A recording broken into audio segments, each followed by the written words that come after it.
fait, vous êtes filmé en direct et retransmis via un lien privé sur Vimeo et qu'il y a des personnes en distanciel qui accèdent à l'événement. Et donc, je vous demanderai de bien vouloir garder le masque pendant toute la conférence sur le nez. Voilà, merci. Ce sont les règles pour le moment et on se doit de tous les respecter. Je vous remercie et je vous souhaite à tous une excellente séance. Merci. Merci beaucoup, merci au service communication pour tout ce que vous faites. Bon, nous sommes maintenant dans le plus grand amphi. On a mis un certain temps, un certain nombre d'années avant d'y arriver. C'est un amphi de 410 personnes, mais nous ne sommes pas que 410 puisque nous avons à peu près 260 personnes qui sont également en distanciel. Donc bonjour à tous qui êtes en présentiel et en distanciel.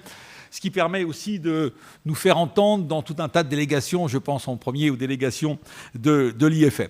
Alors aujourd'hui, on est particulièrement heureux et honoré d'accueillir Olivier Poivre d'Arvor, que bien sûr, à son accoutume, va vous présenter de manière personnalisée. Je suis vraiment heureux de cette intervention sur les pôles, on en avait déjà parlé, mais rien n'est aussi intéressant que d'écouter Olivier Poivre d'Arvor sur ce défi. Les pôles, il m'arrive souvent de dire aux étudiants que l'Arctique, c'est peut-être la nouvelle Méditerranée, par les enjeux, par les routes du Nord. Qu'est-ce que ça suppose? Est-ce que c'est quelque chose qui est une menace? Est-ce que c'est au contraire une opportunité? En tous les cas, beaucoup de choses se passent. J'étais très marqué par une phrase du président russe qui dit « Les Américains ont connu le Far West, nous allons connaître le Far Nord ». C'est dire que sur ces pôles, comme sur la mer de Chine, nous avons là deux zones tout à fait intéressantes qui sont au cœur de tout un tas d'enjeux. Peut-être que vous nous parlerez aussi, Olivier, du Groenland. Je me souviens qu'il n'y a pas si longtemps, le président Trump voulait acheter le Groenland. C'est vrai que les Américains ont une très grande tradition d'achat des terres. Bon, il y a beaucoup de choses à dire, mais elle est où quelque part encore la politique de l'Union européenne vis-à-vis du Groenland, puisque c'est quasiment l'Europe, un Groenland qui est quand même la deuxième réserve mondiale d'uranium et de terres rares. C'est dire que finalement, nous ne sommes pas une puissance arctique, mais grâce à Olivier Poivre d'Arvor, nous le sommes quand même un petit peu. Et c'est dire à quel point on est particulièrement heureux, cher Olivier, de vous accueillir.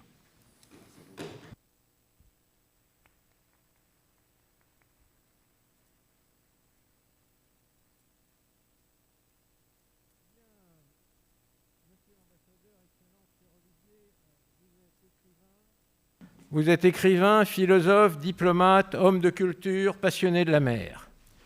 Vous êtes philosophe de formation, vous êtes un écrivain, vous publiez des romans, des essais, des ouvrages sur le monde arabe, des récits autobiographiques, disons.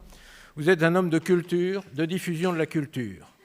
Vous êtes conseiller littéraire de plusieurs éditeurs, fondateur d'une compagnie de théâtre, lauréat d'une bourse Villa Médicis hors les murs. Vous promouvez la culture française à l'étranger, vous êtes directeur du Centre culturel français d'Alexandrie, de l'Institut français de Prague, dont vous assurez la réouverture, directeur de l'Institut français du Royaume-Uni. Vous êtes également conseiller culturel auprès de l'ambassade de France à Londres. Et puis vous dirigez l'Association française d'action artistique et vous êtes le préfigurateur de l'Institut français. Vous créez le Marathon des mots. De 2010 à 2015, vous dirigez France Culture, puis vous êtes ambassadeur chargé de l'attractivité culturelle de la France et vous promouvez une francophonie active. Vous êtes ambassadeur de France en Tunisie de 2016 à 2020, vous êtes un homme passionné des sujets maritimes et polaires. Depuis 2014, vous êtes président du conseil d'administration du Musée national de la marine, fonction que vous tenez à conserver et que vous assurez pleinement en même temps que vos fonctions à Tunis. Ainsi, vous arrachez en 2017 la décision de rénovation du musée de Paris pour un budget de 50 millions d'euros. Et puis, depuis presque un an, vous êtes ambassadeur chargé des pôles et des enjeux maritimes, une fonction taillée sur mesure pour vous. Merci d'être là pour nous en parler, Olivier.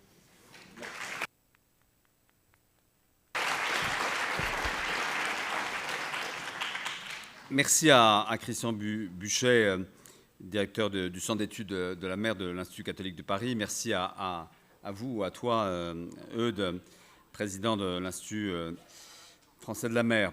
Merci à vous toutes, surtout, et tous. Et je suis très impressionné de cette belle audience et du nombre d'ordinateurs qui sont là présents, mais aussi moi ce qui m'intéresse plus, c'est les paires d'yeux, les paires d'oreilles aussi.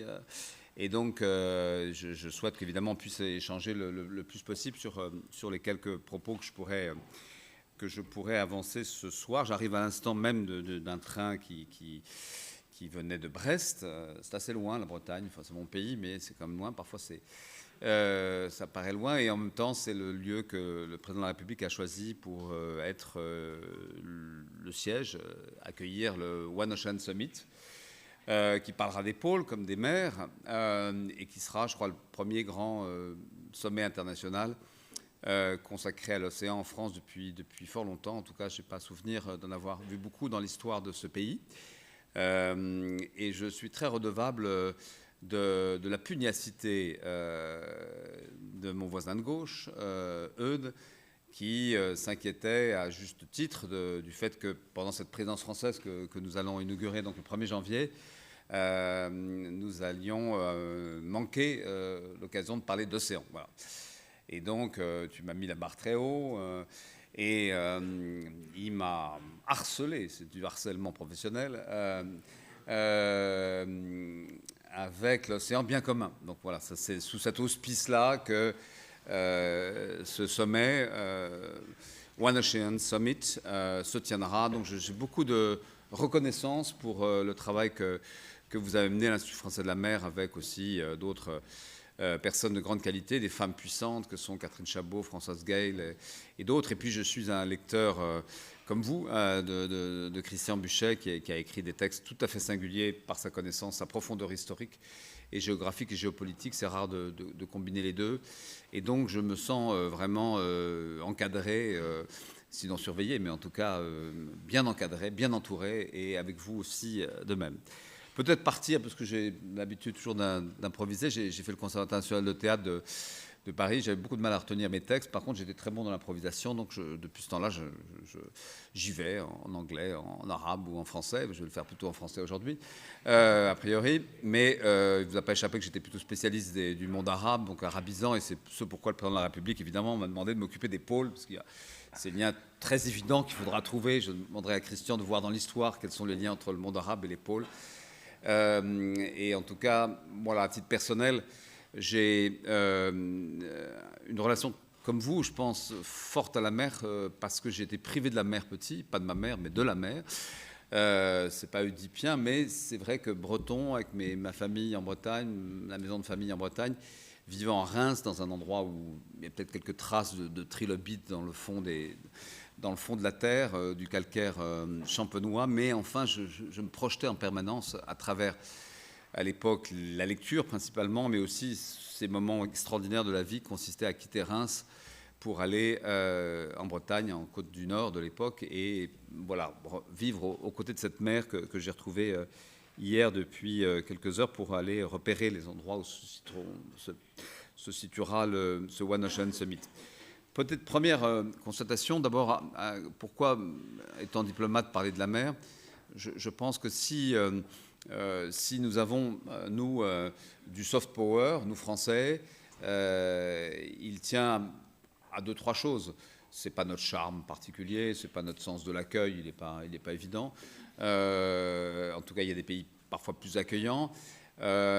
C'est, je dirais, de notre curiosité, au sens large du terme. Notre curiosité qui, dans l'histoire, s'incarne dans le fond par des individus singuliers qui s'appellent les explorateurs, beaucoup plus que la puissance publique, qui, elle, n'est pas curieuse, elle est plus centrée sur ses intérêts économiques, et elle est, dans le fond, beaucoup plus terrestre, beaucoup plus terrienne que maritime. Et cette curiosité, elle nous habite depuis très longtemps, parce que c'est vrai que quand nous sommes, depuis si longtemps, bordés par ces façades atlantiques, méditerranéennes, du nord et du sud, nous avons là le sentiment d'être un peu exagéré, mais d'être au centre du monde. Beaucoup plus, j'étais en Islande ce week-end. Bon, l'Islande est au centre de l'Arctique, mais ça ne la met pas au centre du monde. Nous avons une relation, avant même d'aller créer cet empire colonial, qui se construit d'ailleurs à travers la mer. Pas pour rien que cet empire colonial, il s'attache aux pays du Maghreb, Tunisie, Algérie, Maroc, mais aussi évidemment à toute l'Afrique occidentale, mais aussi au Vietnam, à l'Indochine. Donc dans le fond, c'est parce qu'il y avait la mer que nous avons pu conquérir une partie de ces territoires-là. Dans le fond, cette curiosité, elle est le fait d'individus qui, vivant pour la plupart au bord du littoral, mais pas toujours d'ailleurs, il y a quelques marins célèbres. La Pérouse à Albi était quand même très très loin d'un bord du littoral, enfin assez loin. C'est grâce à cette relation avec cette étrangeté dont parlent les présocratiques, dans le fond, les cosmogonies maritimes, la Lune, l'océan, tous ces sujets, tous ces thèmes dont Héraclite, Empédocle, c'était étudiant de philosophie qui se souvient, d'une espèce de rapport fasciné et en même temps effrayé que l'homme pouvait avoir vis-à-vis de la mer et des cosmogonies qu'il a pu construire. Et donc les Français, d'une certaine manière, font partie de ce nombre assez limité. Ça commence bien avant nous, hein, les Mélanésiens, évidemment, les Égyptiens, le monde arabe, les grands empires, et tous les grands empires, en fait, mais vous avez un historien émérite à ma droite, donc, tous les grands empires sont des empires maritimes. Résultat des courses, aujourd'hui, au Conseil de sécurité, 5 pays, dont la France, et 4 autres pays, la Russie, la Chine, les États-Unis et la Grande-Bretagne, les 5 grandes puissances maritimes au monde, ou en tout cas parmi les plus grandes, voire les plus grandes.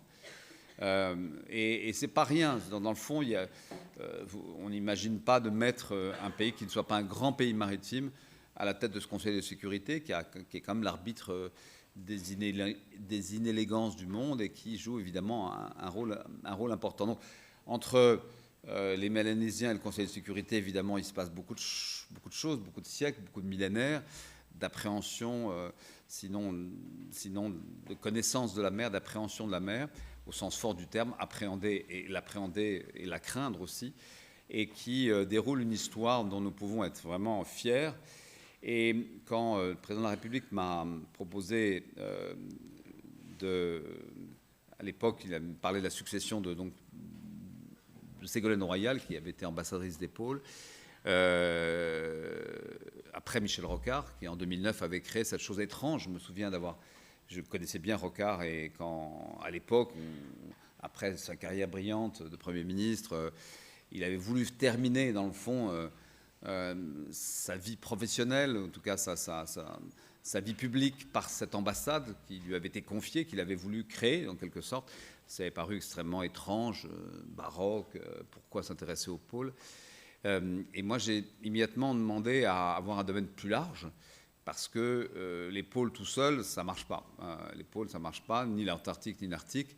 Vous avez au nord un océan qui est au milieu d'un ensemble de pays, les 8 membres du Conseil de l'Arctique. Et puis vous avez en bas, dans l'Antarctique, un continent entouré d'un océan, l'océan austral, le dernier à être connu, qui a d'ailleurs été reconnu, je crois, récemment, à peine récemment, en tant que tel, sous sa nomination d'océan austral. Et donc ce sujet est le même. Il ne faut pas attendre les questions climatiques et le lien qui est évident entre, évidemment, la fonte du Groenland ou celle de l'Antarctique et l'effet d'élévation de la mer pour voir à quel point ces deux sujets sont mêlés. Ces sujets sont les mêmes et ils sont, dans le fond, un morceau de la planète qui représente à lui seul 80% de la surface du monde,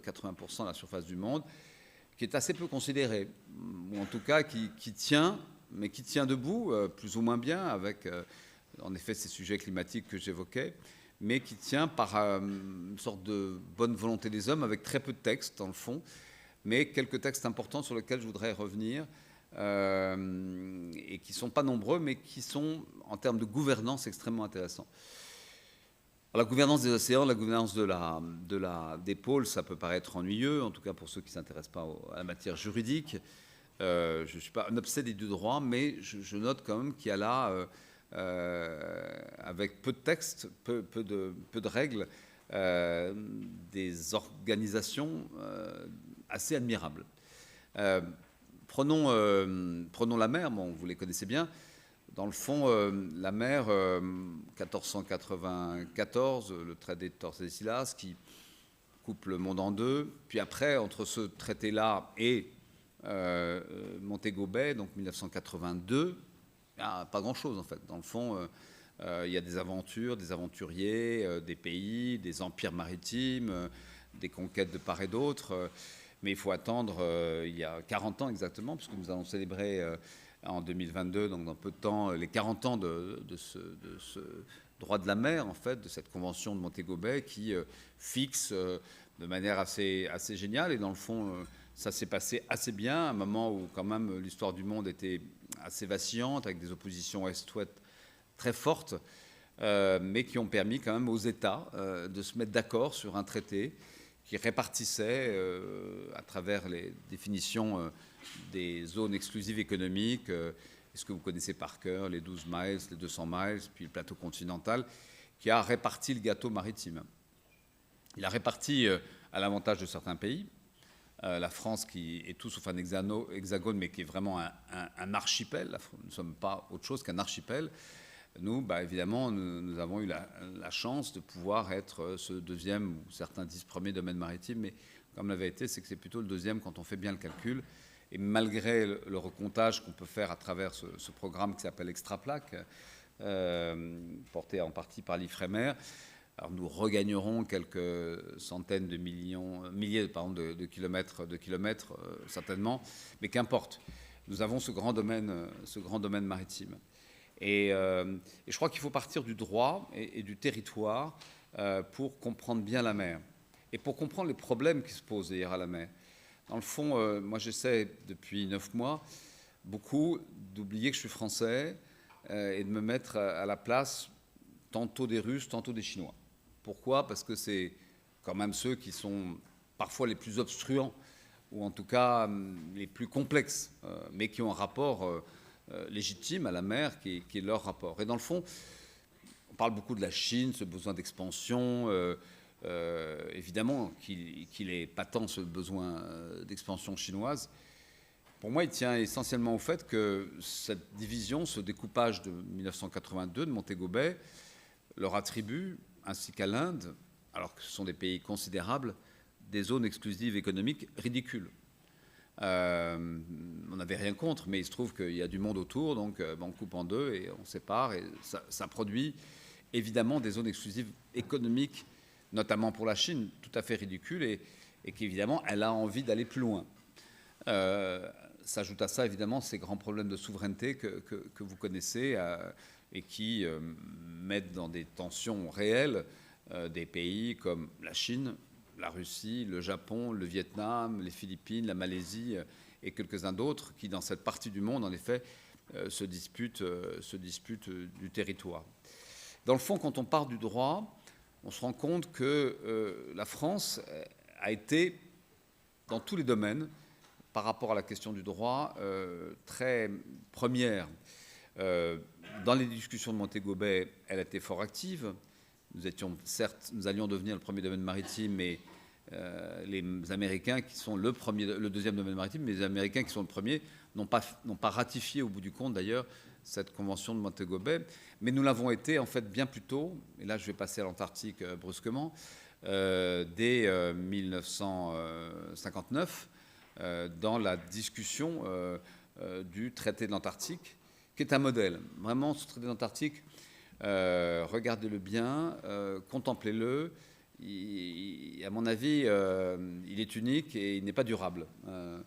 Alors, certes, la rediscussion sur ce traité qui, lui aussi, a fête ses 60 ans, enfin, pas lui va fêter ses 60 ans, mais cette discussion sur ce traité, qui va être rediscuté en 2048, explique aussi bien des attitudes de blocage des Russes et des Chinois, notamment par l'idée de création d'aires marines protégées autour de l'Antarctique, car il faut s'attendre, à mon avis, pas une boule de cristal, mais que ce traité qui consacre près de 5% de cette surface du globe, qui est l'Antarctique, 80% de la richesse en eau douce, qui en fait, grâce au protocole de Madrid, 30 ans plus tard, dont on célèbre là les 30 ans, on vient de célébrer le 4 octobre 2021 les 30 ans, qui consacre l'Antarctique comme une terre de paix et de science, alors même que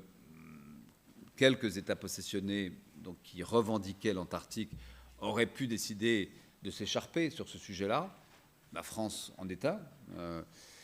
Nous avons une part importante de l'Antarctique, ou en tout cas une part significative de l'Antarctique, qui s'appelle la Terre Adélie, du nom d'Adèle, l'épouse de Jules Dumont d'Urville, un un explorateur étonnant qui part à la découverte de plein de choses, mais notamment de l'océan austral, et qui prend des grands risques et qui va finir, comme vous le savez d'ailleurs, lui et sa famille, qui va mourir dans un accident de train.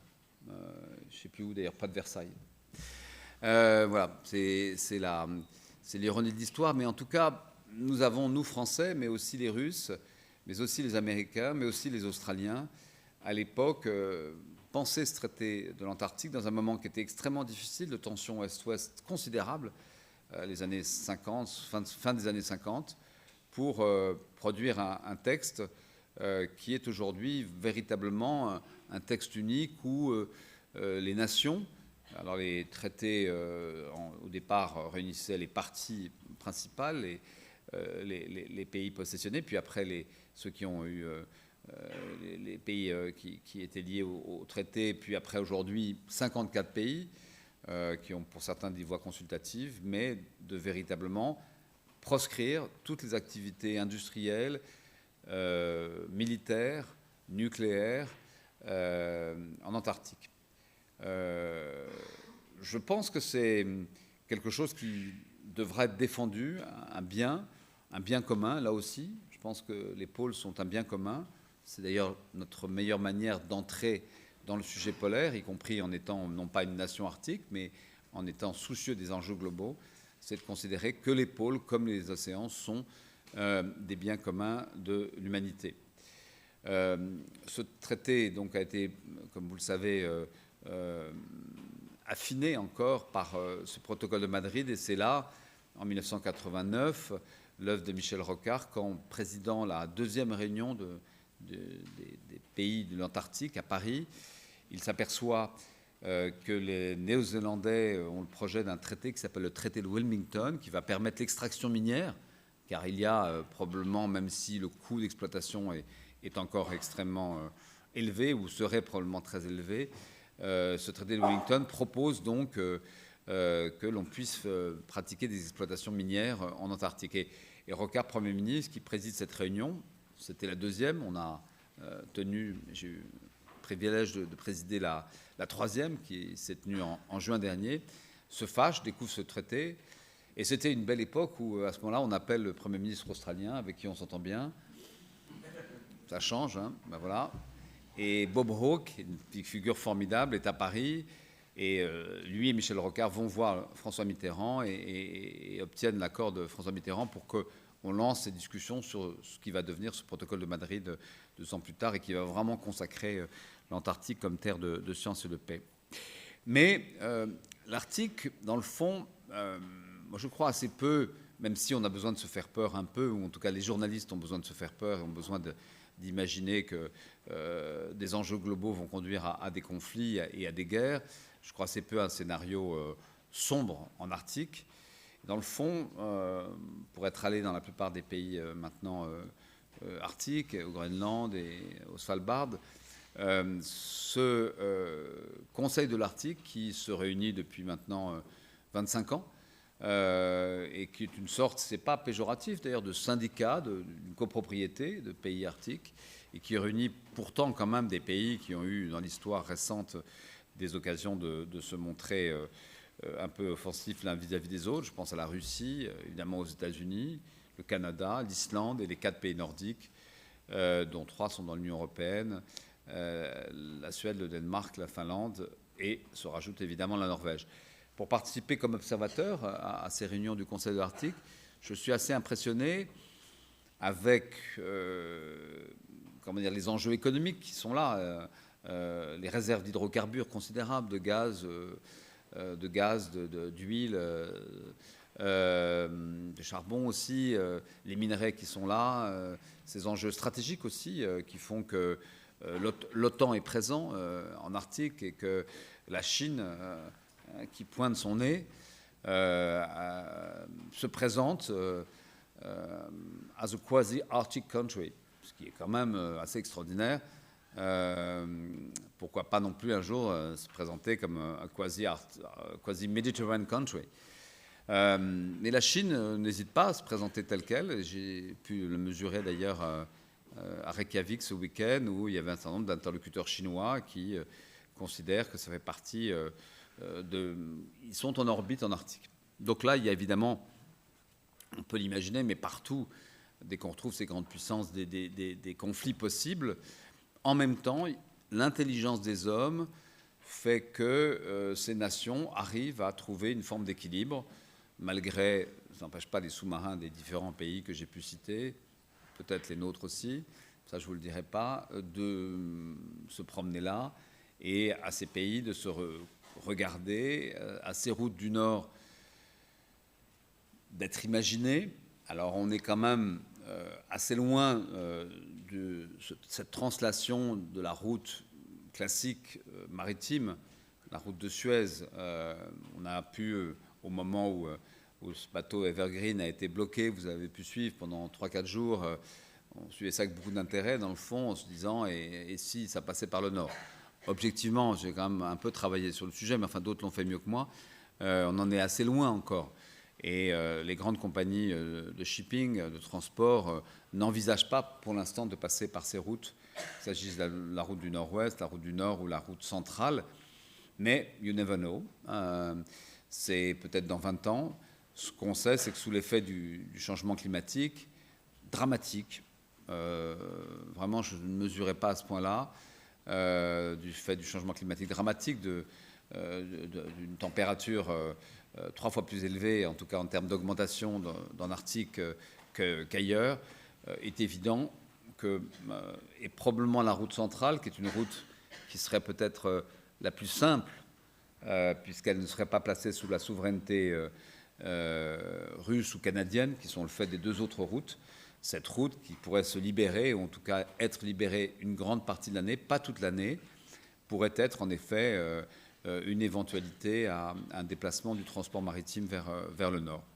On gagnerait en temps, on gagnerait évidemment en jours, et quand on sait le poids de ce que représente le transport maritime, évidemment les enjeux économiques sont très forts.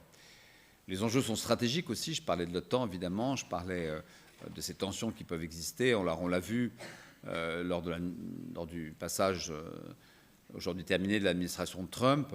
Et en effet, cette provocation que vous avez rappelée d'un Donald Trump se proposant d'acheter le Groenland.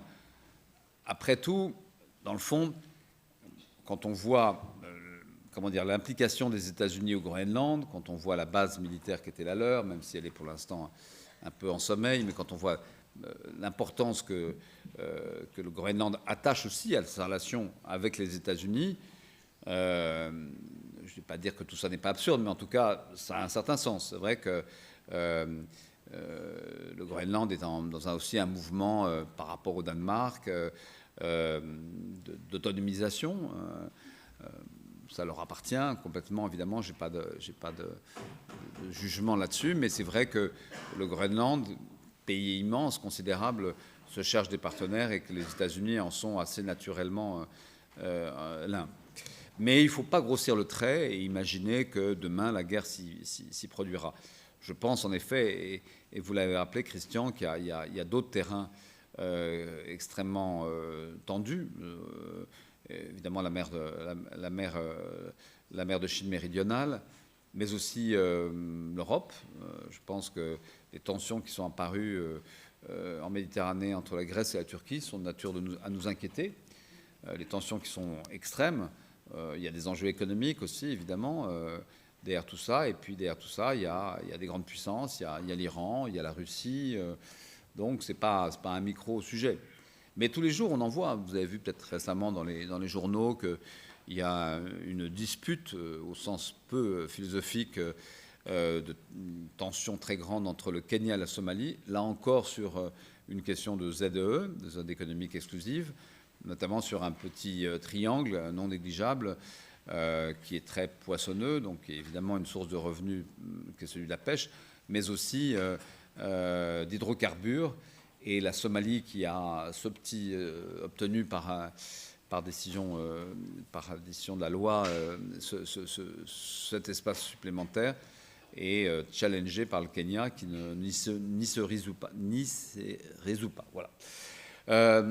Tout ça pour dire que la mer, c'est normal, peut ou va devenir le lieu de la translation de pas mal de conflits terrestres ou de tensions qui peuvent exister, et que nous, notre rôle, je dirais évidemment les diplomates, c'est évident.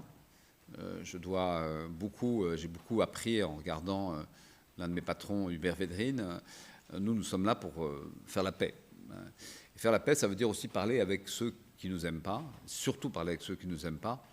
Et donc en ce moment, on essaye de voir, nous, Français, comment, y compris avec des moments douloureux récemment, je pense en effet à ce sujet des sous-marins, avec les Australiens, avec les Britanniques, avec les Américains, comment être facteur de paix. Je pense que ce qui distingue la France par rapport à d'autres grandes puissances maritimes, que je ne juge pas, mais dont on voit bien qu'elles sont par leur force, par leur agressivité parfois, c'est que nous sommes la seule vraie grande puissance maritime d'équilibre. Alors, les Britanniques diraient peut-être qu'ils le sont. Bon, je n'ai pas envie de le dire. Donc, je pense que nous sommes la grande puissance maritime d'équilibre et que, dans le fond, la stratégie Indo-Pacifique que le président de la République a déployée depuis maintenant 2 ans, 2 ans et demi, 3 ans, cette stratégie Indo-Pacifique, elle est, à la différence d'autres stratégies Indo-Pacifiques d'autres pays qui ont le droit d'en avoir, elle est tournée vers l'idée de la pacification des tensions qui peuvent exister. Cette stratégie Indo-Pacifique, elle s'est construite en effet d'abord sur la réalité. Il faut revenir à ça, et donc je reviens à ce que je vais appeler la première branche des 5 branches de cette étoile de mer qui pourrait caractériser le soft power français, le salt power français, qui est, je crois, non négligeable, même s'il n'est pas formulé en tant que tel, et qui peut nous conduire à faire de la diplomatie bleue, comme on a fait autrefois la diplomatie culturelle. Le soft power français repose beaucoup sur la culture. Il a reposé aussi dans les années 2000 sur la diplomatie économique. Et je crois qu'il est temps aujourd'hui pour nous de formuler et puis de mettre en œuvre une vraie diplomatie bleue. Et pour ça, nos ambassadeurs, nos ambassadrices me semblent très disposés à la pratiquer. Et donc cette diplomatie, elle repose, sur le droit, le respect du droit. Et la France est, d'une certaine manière, là aussi, un des pays signataires de la Convention des Nations Unies sur le droit de la mer, mais avec sa marine nationale aussi, très soucieuse de ce droit de la mer. Je ne vois pas beaucoup d'infractions à ce droit de la mer que nous pratiquerions. Il y en a certainement, il y a des conflits de souveraineté encore avec un certain nombre de pays, mais c'est important. Pourquoi ? Parce que nous avons cet archipel qui nous porte partout dans le monde, on le répète assez souvent, et qui notamment nous donne une responsabilité, puisque je crois que la surface globale de notre surface terrestre de 500 000 km² fait de nous 0,6 ou 0,8%, je ne sais plus, de la surface du globe, alors que dès lors que nous regardons notre surface maritime, 20 fois plus importante que notre surface terrestre, évidemment, nous représentons, notamment sur la question des atolls, par exemple 20% c'est le pays qui compte 20% de l'ensemble des atolls dans le monde, 10 ou 12%, les chiffres méritent d'être vérifiés parce que je ne les ai pas sous les yeux, mais du corail. Et en tout cas, par rapport à la question de la biodiversité, qui est un sujet qui est extrêmement concernant aujourd'hui et très porté par les ONG, mais aussi par la jeunesse, nous avons une responsabilité particulière parce que nous avons ces territoires, et notamment je pense à la Polynésie, je pense à la Nouvelle-Calédonie. Ça peut d'ailleurs être un sujet important en fonction du résultat du prochain scrutin en Nouvelle-Calédonie, mais la Polynésie représente une part considérable, voire 90% de notre ZEE. Et nous avons, par notre présence avec les terres australes et antarctiques françaises, par notre présence dans le Pacifique, Nouvelle-Calédonie, Polynésie, évidemment, un rôle important qui nous a semblé que les Indiens, les Australiens, les Japonais, les Indonésiens souhaitaient que nous prenions, ce qui était assez nouveau dans les années 90-2000. Nous étions, enfin 90 surtout, regardés notamment par les Australiens comme la puissance nucléaire, les tirs français qui irritaient énormément ces pays du Commonwealth. Et il nous a semblé, en tout cas dans les années 2010-2020, aujourd'hui, que face à la puissance chinoise, j'étais avec le chef, l'amiral, le préfet maritime à Brest hier soir, et il me rappelait que tous les 3 ans, les Chinois produisent en nombre de bateaux ce que nous avons, nous, en nombre total de la flotte française.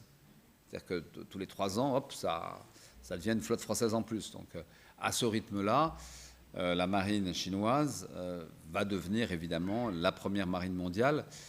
Les États-Unis sont devenus la première marine mondiale, si je ne me trompe pas, après la Seconde Guerre mondiale. Ils ont doublé les Britanniques. Mais on peut, à mon avis, se dire qu'en 2030, de facto. Alors, ça ne veut pas dire forcément que tout ne se calcule pas en tonnage. Il y a des questions stratégiques. Il y a plein de choses qui font que les Américains ont quand même une puissance très, très singulière. Mais enfin, ça dit long, en tout cas, de ce que représente pour ces autres pays que j'ai cités cette puissance chinoise qui fait peur, évidemment. Elle fait peur sur le plan économique parce qu'elle a évidemment la force économique du transport maritime. Même si, je le rappellerai, peut-être en parlant un peu de l'Europe, l'Europe n'est pas naine, n'est pas un nain dans ce domaine-là, loin de là. Mais en tout cas, la Chine, par ses ports, ses propres ports, mais aussi ceux qu'elle a pu, entre-temps, acheter, le Pirée, cette Chine a des intérêts économiques considérables par sa capacité d'aller chercher le sable autour de Taïwan, cette guerre du sable dont on ne parle pas beaucoup, mais qui est une guerre invraisemblable, où chaque jour des millions de tonnes de sable sont draguées autour de Taïwan par des bateaux chinois. Et puis évidemment par cette puissance militaire, par ces routes de la soie, par ce réseau extraordinaire de routes de la soie qui passe par le nord, le sud, enfin partout d'ailleurs, mais particulièrement évidemment dans cet espace Indo-Pacifique. Nous avons un rôle à jouer. Et c'est là où intervient la deuxième branche de l'Étoile de mer, qui fait de nous en effet un grand pays maritime.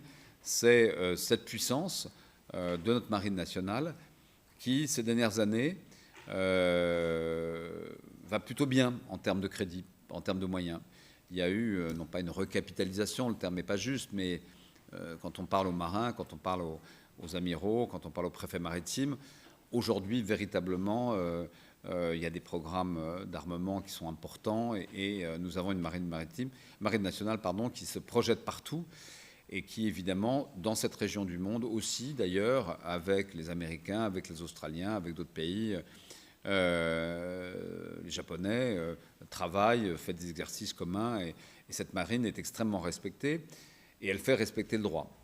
Et un peu partout, en Arctique, le Rhône encore récemment est repassé en Arctique, mais évidemment Indo-Pacifique, mais évidemment aussi sur les côtes africaines et un peu partout dans le monde, à vrai dire. Donc le deuxième élément de la puissance maritime française, au-delà du territoire, de la souveraineté du droit, c'est cette puissance. C'est vrai, quand on parle aux marins, cette capacité de dissuasion, pour eux, elle est décisive. Il faut faire peur. Si vous ne faites pas peur, de facto, vous êtes le plus faible. Et notre marine, qui ne fait pas que peur, elle fait beaucoup de bien, y compris par rapport à la préservation de la biodiversité, la lutte contre la pollution, le sauvetage, enfin, bon, elle a des missions extrêmement larges, est évidemment un atout essentiel. La troisième branche de cette étoile de mer française, c'est évidemment la branche économique.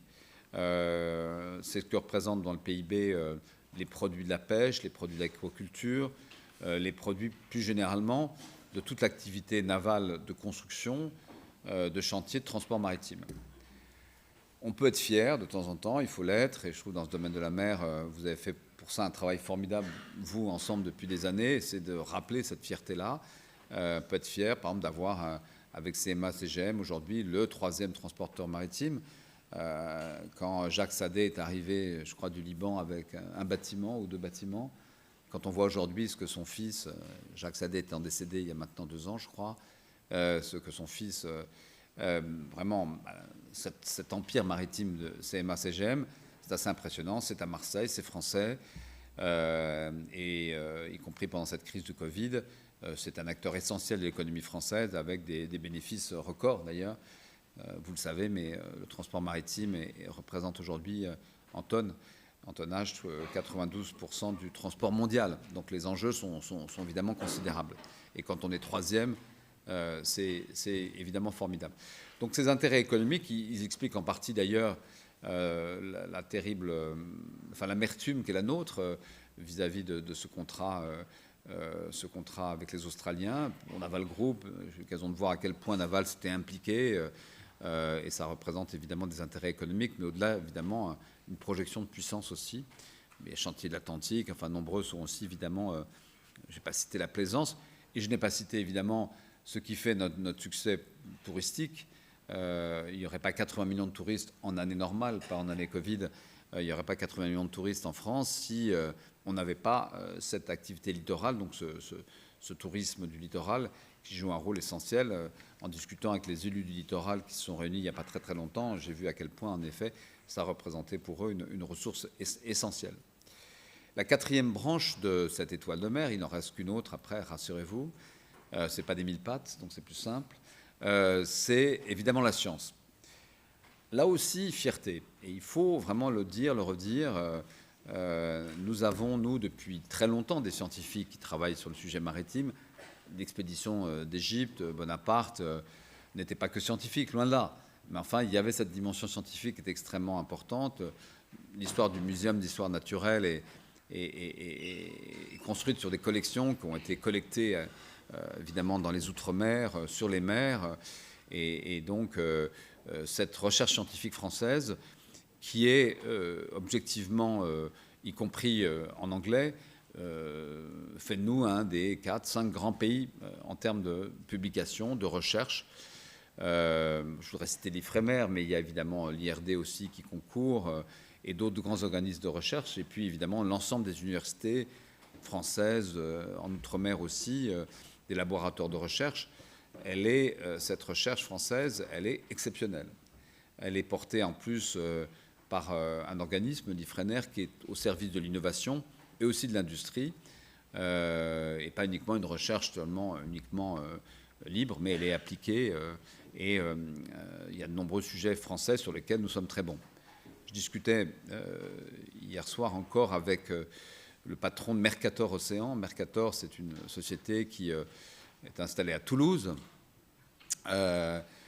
Toulouse est curieusement d'ailleurs, enfin pas curieusement, mais Toulouse n'est pas au bord de la mer, mais il y a des acteurs du maritime importants, comme vous le savez d'ailleurs aussi partout, y compris dans la région du Grand Est, qui est une des régions les plus reliées en fait à la mer par l'hinterland que représentent les ports de Hambourg et les ports du Pays-Bas et belges.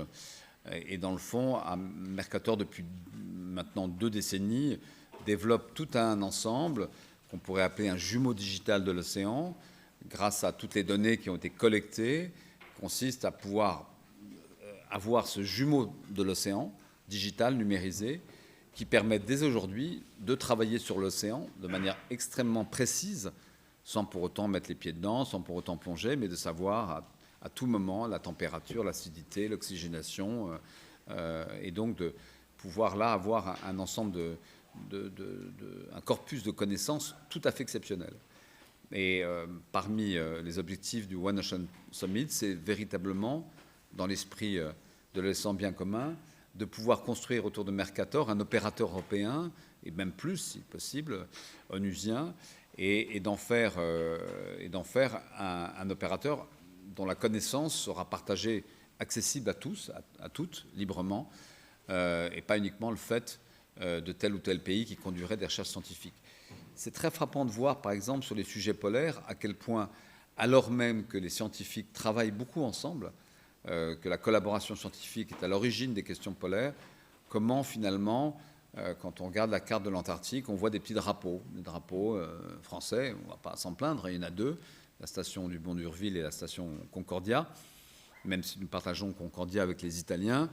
Mais dans le fond, chacun plante son drapeau. Et moi, je pense que nous devons, nous, Européens, nous, Français, passer à l'échelle européenne.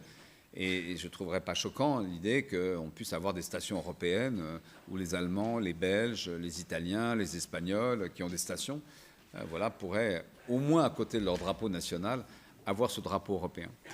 Et donc l'enjeu avec Mercator, c'est de pouvoir produire en effet ce jumeau digital de l'océan. C'est vous dire en tout cas que dans le domaine scientifique, on a là aussi des atouts considérables.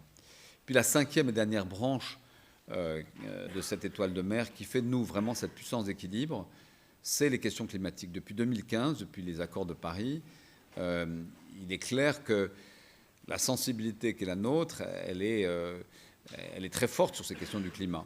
Et c'est en ligne droite et ascendante. On ne fait pas ces parenthèses de 4 ans comme l'administration Trump a pu le faire. Et nous sommes très leaders dans l'accélération de ce calendrier océan, climat, biodiversité, mais en tout cas certainement climat, de manière assez exceptionnelle. Là aussi, soyons fiers de nos scientifiques. C'est en Antarctique où une figure considérable qui s'appelle Claude Lorius, un glaciologue de l'école dite de Grenoble. Claude part dans les années 70, 60, 70, 80, travaille avec les Russes, va dans la station Vostok en Antarctique et fait du carottage de glace, donc va très profondément chercher des carottes de glace qui permettent de remonter d'abord à 10 000 ans, puis à 100 000 ans, puis à plusieurs millions d'années. Et ces carottes de glace qui vont être analysées à Grenoble et qui, en 82, 83, je ne sais plus la date exacte, vont vraiment lancer cette expression de changement climatique dont les gens ne parlaient pas. Vous pourrez regarder d'ailleurs la tête que fait le commandant Cousteau quand on lui en parle dans une émission de télévision qui veut être apostrophe, où il est confronté à Claude Lorius ou à d'autres, où il a l'air très sceptique sur ce sujet du changement climatique. Et le changement climatique, ce n'est pas une invention, c'est une définition française de scientifiques français qui ont pu voir en analysant la glace l'accélération évidemment de la température à la période industrielle et puis au XXe siècle et mesurer à quel point nous étions en danger. Donc le signal d'alarme sur la planète, c'est pas Greta Thunberg, c'est un Français. Voilà. Mais elle a très bien suivi le mouvement, et tant mieux si tout le monde s'en empare. Mais là aussi, et donc sur le climat, il faut revendiquer évidemment cette capacité de nos scientifiques de mesurer les effets du climat. Tout ça pour vous dire que, fort de ces éléments-là, si on arrive à bien les conceptualiser, et on a produit beaucoup ici en France autour de vos travaux, autour des scientifiques, autour de votre travail aussi, on a réfléchi la mer, plus qu'aucun autre pays. Et je ne crois pas qu'on la mésestime moins que d'autres. Il y a toujours on répète à l'envi qu'on tourne le dos à la mer, que nous ne sommes pas une nation maritime, qu'on ne s'empare pas assez du sujet. Bon, c'est normal que tous les matins, on ne se réveille pas en se disant comment va la mer. Pour nous, c'est important, mais on peut imaginer quand on vit dans le Massif central ou ailleurs, ce ne soit pas une obsession. Moi, je pense que cette nation, elle est maritime depuis longtemps. Pythéas, il n'était pas un Marseillais, mais enfin, il était à Marseille. Il y a un joli livre de France Agarde qui raconte comment Pythéas, dans l'Antiquité, va remonter et va aller dans l'Arctique et va découvrir probablement, sinon le Groenland, mais en tout cas des pays arctiques. Il faut arrêter de dire qu'on tourne le dos à la mer, puis il faut s'en occuper, point, c'est tout. Mais il faut surtout agir. Et c'est là où nous sommes, nous, collectivement, les terriens, assez mauvais. Parce que on a beaucoup privilégié ces dernières années la question climatique, la question de la biodiversité. Il y a 2 COP. L'une se réunit dans quelques jours à Glasgow. L'autre a commencé à se réunir à Kunming, celle de la biodiversité en Chine, et va continuer l'exercice de manière physique en raison du Covid au mois d'avril-mai. Mais l'océan est toujours une sorte de sous-chemise, de sous-dossier de cet ensemble climat-biodiversité. Or, parce qu'il représente comme enjeu, ce qu'il représente d'abord comme surface tout simplement, il mérite véritablement d'avoir d'abord un corpus de connaissances qui, comme le GIEC ou comme l'IVES sur la question de la biodiversité, nous permettent de renseigner les politiques, de renseigner les décideurs. Et quand les Russes ou les Chinois disent « mais non, ça ne sert à rien de protéger l'Antarctique », de pouvoir leur dire « mais si, c'est prouvé, parce que si vous ne le protégez pas, des espèces vont disparaître, des manchots empereurs vont bouger, vont quitter l'Antarctique, etc. Donc il est important de pouvoir disposer à l'échelle internationale, sous l'égide des Nations Unies, d'un corpus de sciences. Et probablement, pas à moi d'en décider, évidemment c'est aux gouvernants, mais d'une COP dédiée à l'océan. L'océan ne peut plus être le point B d'un ensemble qui soit seulement le climat. Il faut penser océanique, il faut penser maritime, il faut se mettre dans ce point de vue de la mer, il faut se mettre aussi dans la tête de la flore et de la faune pour penser la mer. Et donc, ce renversement un peu épistémologique consiste à dire on ne va pas regarder la mer comme si elle était à côté de nous, mais vraiment on est dans la mer, nous sommes des mériens, expression que Jacques Rougerie avait lancée, mais qui est une belle expression, nous sommes d'abord des mériens, nous oblige, je crois, vraiment à disposer de cet outil qui permettrait tous les ans ou tous les 2 ans aux pays des Nations Unies de prendre des mesures. Prenons un exemple bien précis, la négociation aujourd'hui qui s'appelle BBNJ. BBNJ, ça veut dire Biodiversity Beyond National Jurisdictions, et ça veut donc dire qu'on est en train de discuter de la haute mer, c'est 60% de la surface de la mer, je pense, hein. Les autres étant de la mer attribuée en quelque sorte, possédée à travers ces zones économiques exclusives. On est en train de discuter de 60% aujourd'hui à New York, dans des discussions qui n'en finissent pas, à des niveaux politiques très faibles, dans le fond, des niveaux de fonctionnaires. Bon, c'est bien, mais enfin, ça a ses limites. Ça devrait être un sujet très concernant. L'espace, on voit bien ce que l'espace produit comme implication d'État. Récemment encore, on l'a vu à travers l'expérience spatiale. Mais l'expérience maritime, la discussion de 60%, de 70% de la surface du globe, ça doit représenter, je ne sais pas combien, mais enfin 50% de la surface du monde, quoi, ou 45, je ne sais pas. Enfin, c'est beaucoup, quoi. C'est beaucoup et c'est très important. Très important pour la préservation de la biodiversité. C'est très important aussi pour un sujet sur lequel je trouve, nous ne sommes pas les seuls d'ailleurs, mais nous n'avons toujours pas trouvé, comment dire, pas trouvé notre boussole, qui est la question de l'exploitation ou de l'exploration d'abord des fonds marins. Et la bonne nouvelle est que dans le plan d'investissement pour 2030, le président de la République a annoncé 2 milliards d'euros pour l'exploration des fonds marins, mais en même temps, on voit bien que nous sommes un peu écartelés entre quelques entreprises qui voudraient évidemment pouvoir trouver des débouchés économiques, c'est normal, si elles investissent dans l'exploration, des scientifiques qui veulent connaître ces fonds marins parce qu'on le dit, on le répète à l'envi, mais on ne connaît qu'une petite part des espèces marines, de la faune. On a encore beaucoup de choses à découvrir. Il y a peut-être beaucoup de choses, et y compris des choses de valeur à découvrir en termes d'encroûtement cobaltifère ou de nodules polymétalliques, mais qu'importe, ces enjeux sont considérables, ils sont stratégiques. Et cette négociation, dans le fond, elle traîne. Le prochain round qui est prévu au mois de mars, déjà s'annonce pour être, non pas le dernier comme c'était prévu, mais une rencontre de plus, alors que les sujets sont évidemment d'importance. Ce qui me semble important, et puis je vais vous laisser peut-être réagir à ces quelques propos aujourd'hui, c'est d'être vraiment, très concrètement, sans lyrisme, que notre pays soit un des pays leaders les plus actifs dans l'accélération de ce calendrier, de cet agenda océan, climat, biodiversité. Pour ce faire, le président de la République a choisi d'organiser ce premier sommet international français qui s'appelle le One Ocean Summit, sur le mode des One Planet Summit qu'il avait mis en place depuis maintenant 2 ans. Et ce One Ocean Summit va tenter de trouver 4-5 sujets sur lesquels véritablement nous pourrons créer des coalitions d'acteurs qui vont pousser tel ou tel dossier. Alors je pense évidemment à la question de la BBNJ, donc la gouvernance, pour que l'objectif soit très ambitieux. Je pense évidemment à la question de la pollution. et du traité qui ne vient toujours pas, un traité contre la pollution plastique.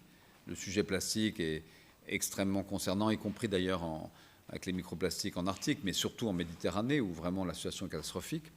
Ce traité contre la pollution plastique, évidemment, il met en jeu beaucoup d'intérêts économiques, hein, donc il faut en parler avec ceux qui produisent du plastique, et notamment du plastique à un seul usage, mais c'est un sujet extrêmement concernant pour la mer.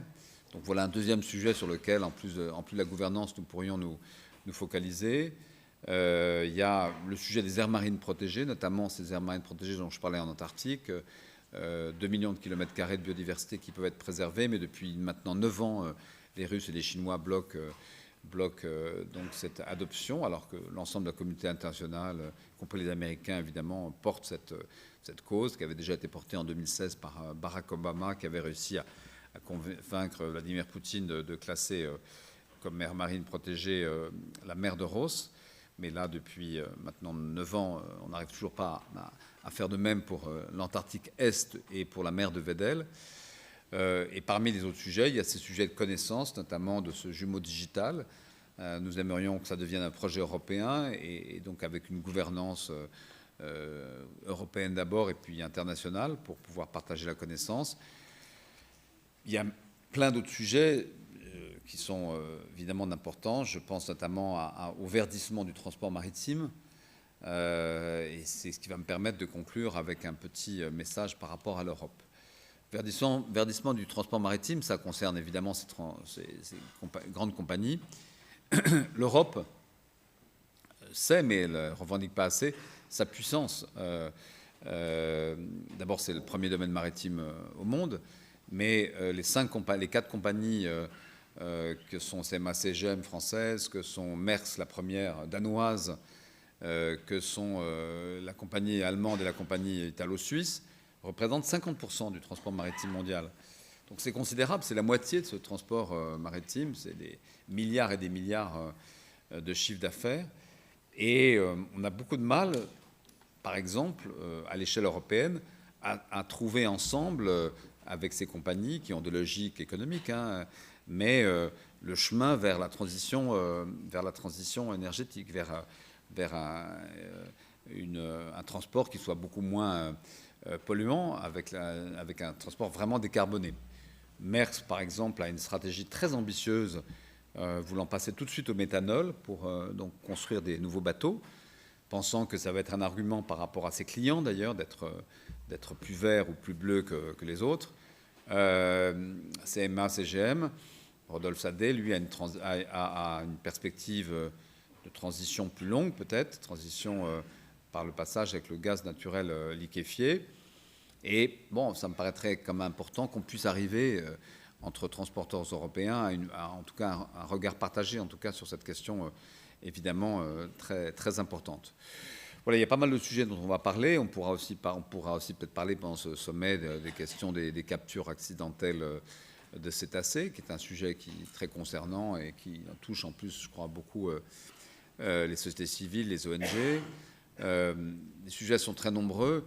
Et puis je terminerai juste en disant que de toute façon, même si encore pas mal de pays ne s'intéressent pas à la mer et beaucoup de gens ne se réveillent pas en se demandant comment vont les océans, de facto, la maritimisation étant une littoralisation, l'avancée absolument irrémédiable et sans frein des hommes et des femmes vers la mer, vers le littoral, qui fait que 75% de la planète va vivre à moins de 75 km d'un littoral d'ici. Alors, moi, je me fie toujours 2030, 2035, bon, qu'importe, mais enfin bientôt, hein, quand on aura 3/4 de l'humanité qui sera à 75 km d'un littoral, on va voir la rencontre. Elle va être spectaculaire parce que, évidemment, l'homme va vouloir influer encore plus sur la mer, parfois bien, souvent mal. L'assainissement, l'urbanisation à outrance, mais la mer, qui est intelligente, va se rebeller et se rebelle déjà, et tout est prévu pour que, grâce à, hélas, la fonte de la glace au Groenland comme en Antarctique dont j'ai parlé, l'élévation du niveau de la mer, le recul du trait de côte, les accidents climatiques, l'ensemble de ces éléments fassent que cette rencontre va être une rencontre de plus en plus douloureuse. On voit les images, on voit chaque année un peu plus de tsunamis, d'invasions maritimes. Je crois que pour l'instant, le projet est un peu gelé, mais les Indonésiens ont décidé de déplacer leur capitale, Jakarta, qui s'enfonce, comme d'autres capitales d'ailleurs. Et donc, il y a un projet de déplacement d'une capitale avec 10 millions d'habitants, c'est pas rien. Mais les tensions entre l'homme et la mer vont être clairement de nature, en tout cas, à rendre un peu utile notre diplomatie bleue, notre travail, nous Français, qui sommes, comme vous l'avez compris, non seulement bien placés, mais peut-être les mieux placés. Voilà.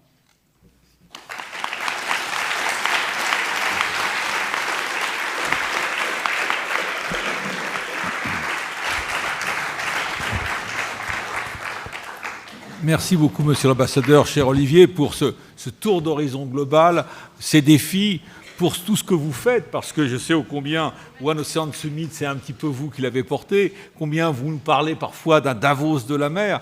Et c'est vrai qu'un grand chemin a déjà été parcouru, même si on prend notre COP 21 à nous, qui s'est tenu à Paris, il faut reconnaître, nous étions un certain nombre à nous alarmer, que l'océan était un peu aux abonnés absents. C'est à peine si on parlait vraiment de machine océan-climat. Donc on voit que même si ce n'est pas très vieux, il y a une évolution, une prise de conscience dans notre pays. Maintenant, oui, effectivement, premier, deuxième domaine maritime, je crois que vous avez raison, on est le deuxième en superficie, mais on est le premier pour être le mieux ventilé au monde, bien mieux que le 1 et le 3. Donc on voit à quel point on a des belles opportunités. Alors je ne doute pas qu'à travers tout ce que vous avez évoqué, nombreuses seront les questions. On a 2 étudiants qui ont eu la gentillesse de prendre en charge les micros, donc je vous laisse prendre. Voilà. Vous les prenez. Et pour poser des questions, merci d'avoir la gentillesse de vous présenter. Alors, on a très peu de temps, on va essayer d'avoir des questions courtes et des réponses courtes. Pendant que les micros sont pris en main, j'ai 2 questions de Gilles Besséraud et ensuite 2 questions de Francis Vallat. Francis Besséraud dit « J'ai cru comprendre que vous aviez qualifié le traité de l'Antarctique de fragile. Pourriez-vous préciser les points de fragilité auxquels vous pensez ?» C'est un traité tellement exceptionnel que... Alors, il y a du parasite.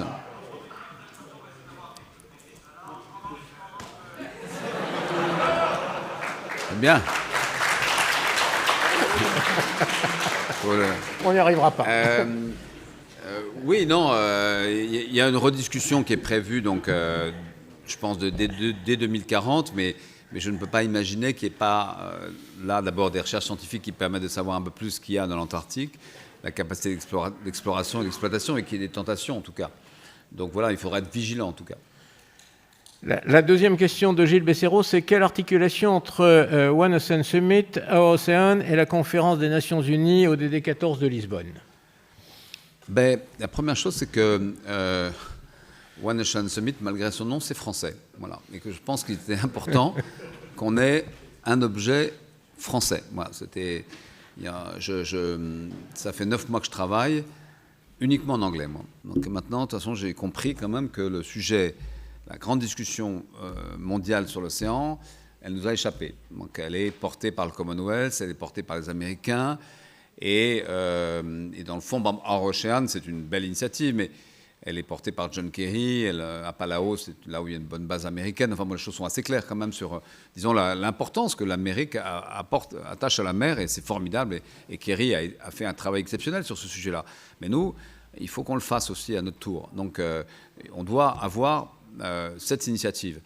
Et la différence, c'est que c'est les Nations Unies qui nous ont demandé, à travers leur envoyé spécial, Peter Thompson, que je remercie vraiment, l'envoyé spécial d'Antonio Guterres, d'organiser cette réunion en début d'année pour permettre que le grand sommet UN-Océan, qui n'avait pas de réunion prévue préalable, soit un sommet efficace. Donc on se situe dans un calendrier vraiment très cohérent, où il y aura ce One Ocean Summit. On participera aussi, et on les intégrera d'ailleurs dans notre comité de pilotage à Oceanan, dans la République de Palau, et les Américains, pour qu'on pense ensemble quelques jours ou quelques semaines après ce qu'ils pourront faire de leur côté. Et puis l'objectif est évidemment aussi d'accélérer cette discussion au mois de mars sur la BBNJ, d'accélérer la discussion qui va avoir lieu fin février à Nairobi, donc la réunion UN sur l'environnement, sur la question de la traité de pollution plastique, et puis de faire qu'en juin, l'ensemble des pays du monde, à travers les Nations Unies, dans le cadre de cette décennie des sciences océaniques, soient capables de prendre des décisions et pas uniquement de faire des discours. Merci beaucoup. Voilà, les deux questions de Francis Vallat. Pardon, je remets mon micro. Les deux questions de Francis Vallat. Les réactions internationales des entités invitées confirment-elles bien qu'elles voient l'intérêt de ce sommet? Et qui sera invité en plus des États au One Ocean Summit? Francis Vallat. Sont invités. Non, mais donc non, les États. L'idée, c'est d'avoir un segment politique qui permettra au président de la République de rassembler autour de lui une vingtaine de chefs d'État et de gouvernement qui ne viendront que s'ils s'engagent sur quelque chose. L'idée, c'est pas d'aller faire une fois de plus des discours sur le sujet, mais vraiment d'avoir des engagements de pays, y compris de pays importants. Et donc, on va d'ailleurs monter ça avec le Portugal et le Kenya, qui sont les deux, entre guillemets, parrains de la conférence UN de Lisbonne, fin juin, mais aussi avec Palau, mais aussi avec l'Union européenne, mais aussi avec Monaco et d'autres acteurs de ce type-là. Et il y aura donc les ateliers du One Ocean Summit qui vont être préalables et qui vont traiter des sujets qui ne sont pas mûrs, si j'ose dire. C'est-à-dire que je pense, par exemple, je ne vois pas qu'en janvier ou en février, on puisse mettre autour de la table l'ensemble des pays du monde sur la question de l'exploration et de l'exploitation des grands fonds. Parce qu'il y a beaucoup de débats. Voilà, donc il faut... Mais ces sujets-là, je pense, sont des sujets vraiment qui pourront être traités dans le cadre de ces ateliers du One Ocean Summit qui, à l'échelle internationale, et on compte beaucoup sur vous pour y contribuer, permettront de traiter des sujets un peu plus à bas bruit ou qui sont plus complexes, qui demandent du temps pour créer des coalitions. Et comme ce sommet sera placé dans le cadre de la PFUE, la présidence française de l'Union européenne, évidemment, l'Europe jouera un rôle très, très important, évidemment aussi pour créer ces coalitions. Merci. Alors, vous donnez la parole à la salle. Qui souhaite poser des questions? Voilà. Donc, merci de bien vous présenter. J'en profite en attendant que le micro arrive pour saluer le président de l'Académie de Marine, Xavier Delagorce, qui nous honore de sa présence et qui sera à votre place dans une quinzaine de jours avec un certain nombre de confrères et consoeurs.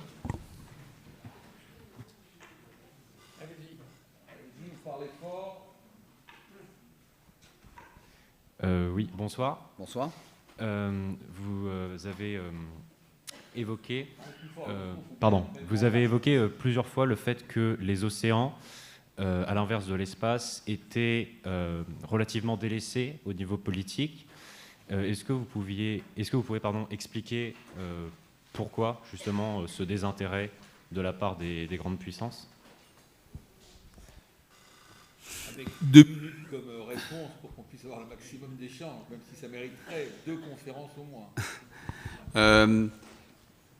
Je pense que là aussi, il faut relire. Tout est il faut vraiment que vous lisiez les présocratiques, c'est très important, la lecture, les fragments d'Héraclite. On voit les hommes qui regardent la lune, les étoiles, on voit ce que ça représentait pour l'homme. Donc c'est vraiment, à la différence de l'océan qui lui fait peur, je pense que ces grandes aventures spatiales qui sont quand même le fait de grands pays, principalement quand même les Russes et les Américains, ont construit avec la NASA des ambitions de très grande puissance et pendant ce moment où on était dans une opposition Est-Ouest, l'ambition des pays, c'était non plus de gagner uniquement en surface, mais de gagner en hauteur et pas en profondeur et pas dans la mer, qui continue à faire peur. Enfin, bon, c'est une explication un peu littéraire, je reconnais. Merci beaucoup. Donc, il y a gentillesse à vous présenter, bien sûr. Antoine Mandarfeuille, donc étudiant à l'ICP. J'aimerais savoir pourquoi il y a une volonté politique de l'État français d'ouvrir le capital des chantiers navals des chantiers de l'Atlantique à l'italien Fincantieri, même si pendant le Covid, ça s'est un peu tassé. Oui, c'est moins évident. Hein. Je pense que ça a été évoqué, mais je ne pense pas que ce soit vraiment une volonté politique française. D'abord, les chantiers navals, les chantiers de l'Atlantique décident un peu avec qui ils veulent. Mais pour l'instant, ça me paraît moins avancé que ce qui avait été évoqué, en tout cas.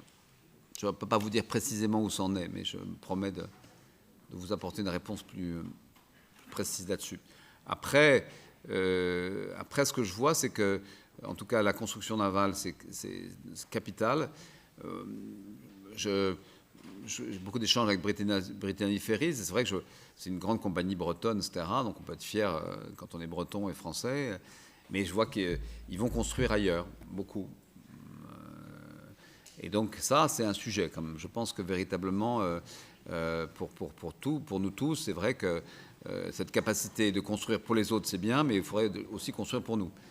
Donc on n'a probablement pas peut-être toutes les qualifications réunies autour de nos chantiers navals, parce que, y compris nos grandes compagnies, y compris le Ponant, par exemple, la compagnie du Ponant, qui a un très très bel outil nouveau. L'outil n'est pas beau, c'est que le commandant Charcot est allé en Roumanie et en Norvège pour construire son bateau. Merci beaucoup.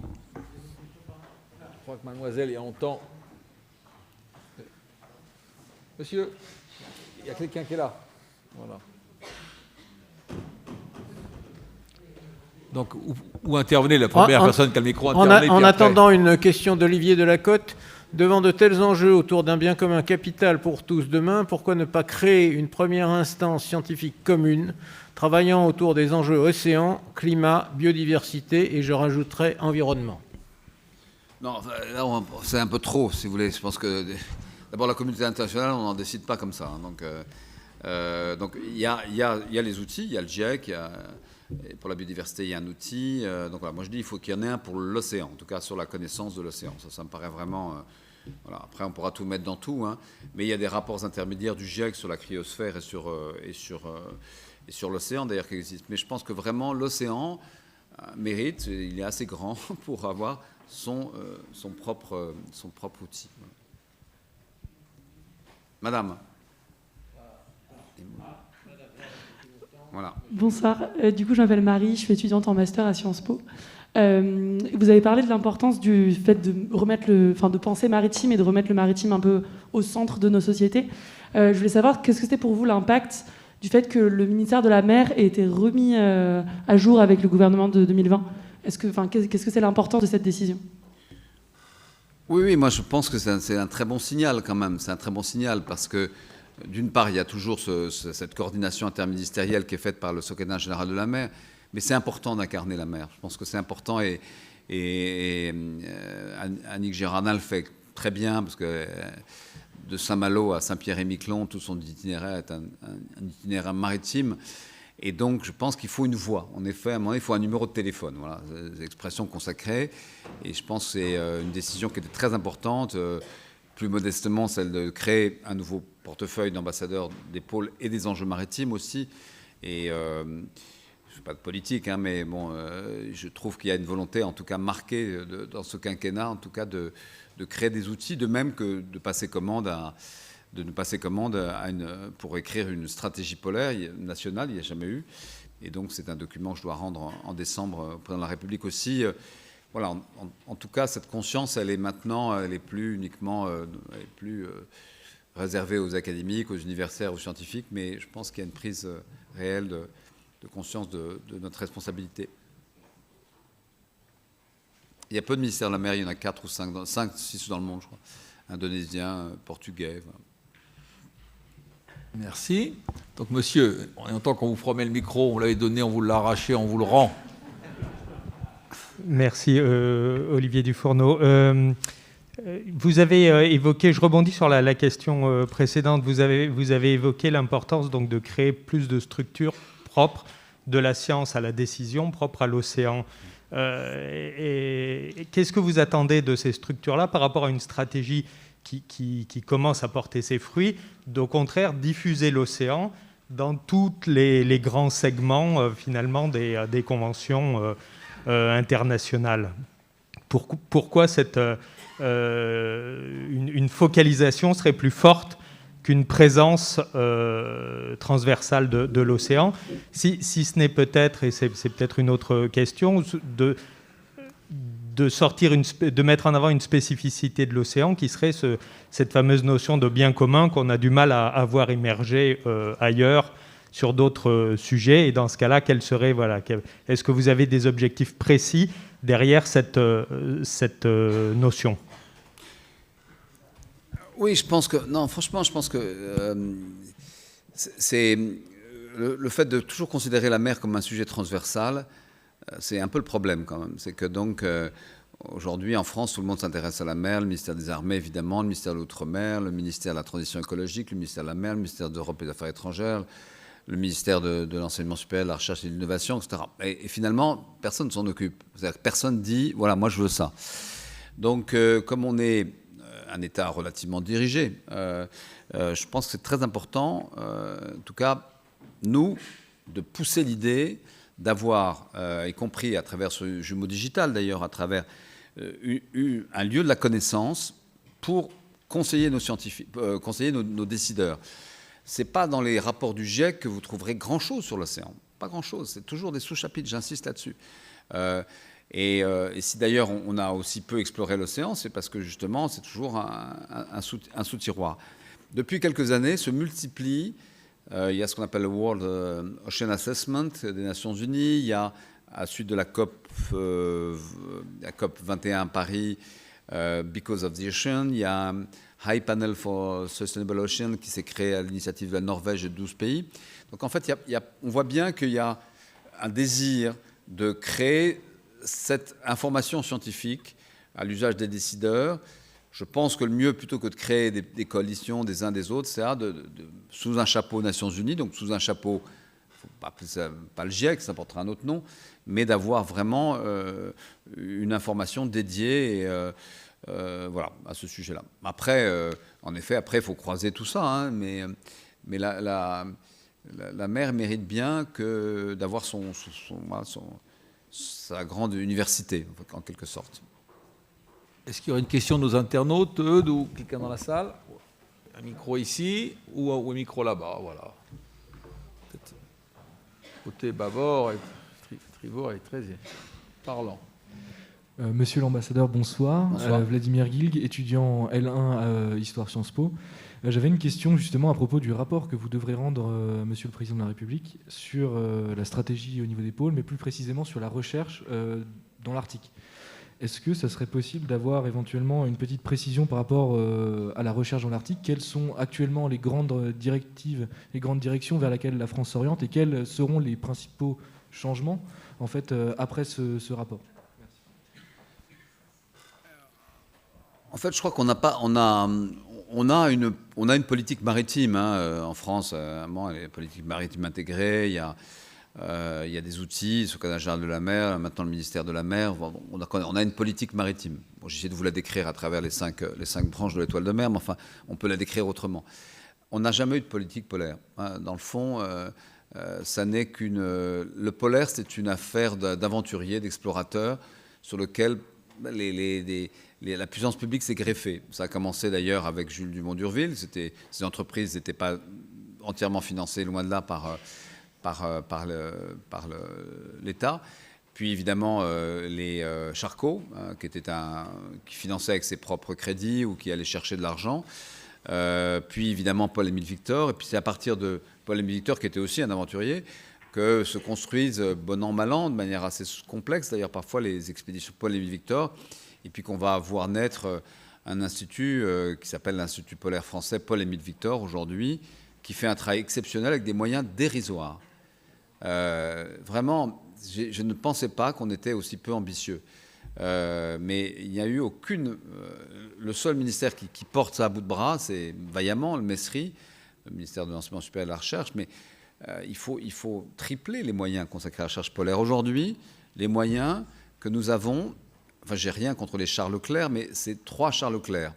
Vous regardez sur Internet, le prix, neuf, pas au bon coin, mais vous les avez pour 8 millions d'euros, un char Leclerc. Ben, vous faites 3 fois 8, ça fait 24. 24 millions d'euros, c'est tout ce que la France destine à sa recherche polaire, même à son activité polaire. Le week-end dernier, en discutant avec la directrice de ce qui s'appelle l'Alfred Wegener Institute, à Bremerhaven, donc l'Allemagne. Elle me disait, donc, est-ce que tu vas proposer dans ta stratégie polaire d'avoir un brise-glace? On n'en a pas. Bon, on est un des rares pays importants à pas avoir de brise-glace. À vrai dire, je pense que ce n'est pas la peine parce qu'il y en a suffisamment. Mais elle me dit, nous, on a le Polarstern, mais on va en avoir un autre parce qu'il est un peu fatigué. Et donc, je suis contente parce que j'ai craint de n'avoir que 900 millions d'euros pour le construire et on a 1 milliard d'euros. Voilà. Donc, et moi, j'étais avec mes 3 Charles Leclerc. Et donc, on a perdu pied. On n'est vraiment plus dans la cour des grands. Mais les scientifiques font un travail exceptionnel. 80% d'ailleurs des moyens de l'Institut polaire sont dédiés à l'Antarctique, donc très peu à l'Arctique. C'est un vrai sujet. Et l'Institut polaire fait un travail formidable dans des conditions, mais j'ai encore vu le directeur à Brest, Jérôme Chaplas, exceptionnel, qui fait ce travail dans des conditions, mais vraiment déplorables. Et ce n'est pas la faute du ministère de l'Enseignement supérieur, c'est juste la faute de la puissance publique qui n'a pas donné les moyens nécessaires. Donc l'idée, c'est d'abord de savoir comment, au-delà de l'addition des questions arctiques et antarctiques, comment on considère les pôles bien commun. Bien commun, donc on peut s'intéresser à l'Arctique, et on doit s'y intéresser. On a aujourd'hui une petite station au Svalbard avec les Allemands, mais je pense qu'il est très important qu'on ait au Groenland des programmes ambitieux, parce que c'est vraiment le balcon du dérèglement climatique.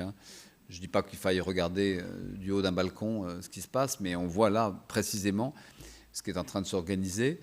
Et donc il faut qu'on soit beaucoup plus ambitieux, plus doté, avec des moyens de flotte plus importants, des stations réhabilitées qui sont en très mauvais état. Je pense à Dumont d'Urville en Antarctique. Et puis aussi des programmes de médiation vis-à-vis du public, d'éducation au pôle, pour qu'il y ait vraiment une sensibilisation forte. Voilà, donc il y a pas mal de projets de ce type-là, mais ça demande juste d'avoir, au lieu d'avoir 3 Charles Leclerc, 6 Charles Leclerc dans un premier temps, puis 8, puis après un bataillon. Peut-être une dernière question avant la conclusion du président de l'Institut français de la mer. Merci. Oui, Xavier Montand, merci pour votre intervention très claire. Quelle est votre position sur l'offshore, les éoliennes offshore flottantes? Est-ce que ça ne ferait pas partie des sujets pour les One Ocean Summit? N'est-il pas évident que dans 20 ans, les coûts vont évidemment chuter et donc au-delà de la Corée, de l'Écosse ou même de la Normandie, on pourrait en voir dans tous les pays? Est-ce qu'il n'y a pas là un sujet qui pourrait préparer l'avenir? Merci.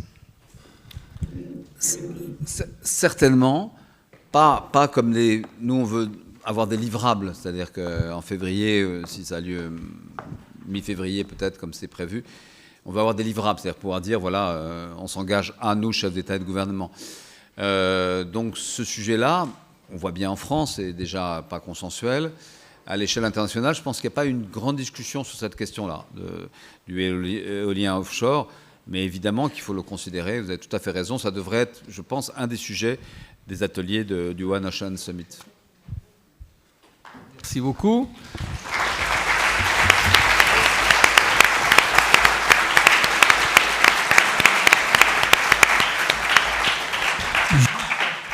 Juste avant la conclusion du président de l'Institut français de la mer, un rappel pour notre prochain mardi de la mer. Donc ça sera le mardi 9 novembre.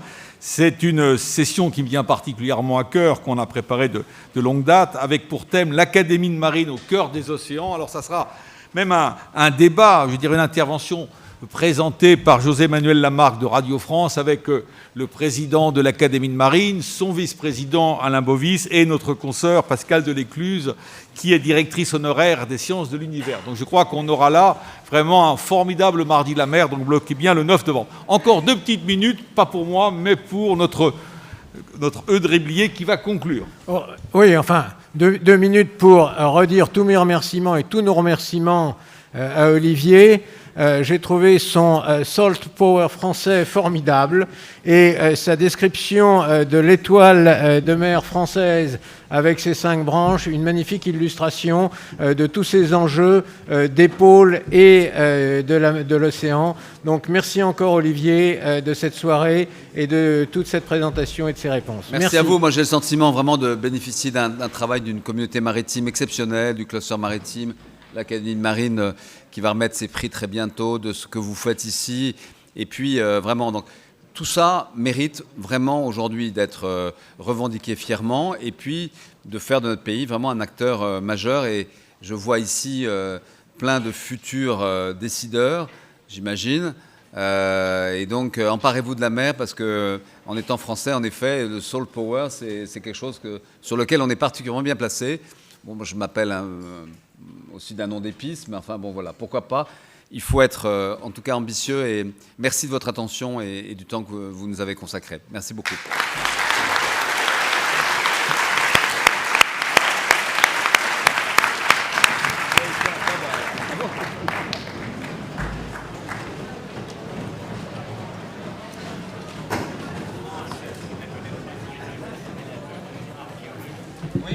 Je vous parlais du Drass, mais c'est vrai que c'est formidable. Remarquable. Oui, oui. Oui, je sais. Ah oui, vous prenez votre train et merci d'avoir été là.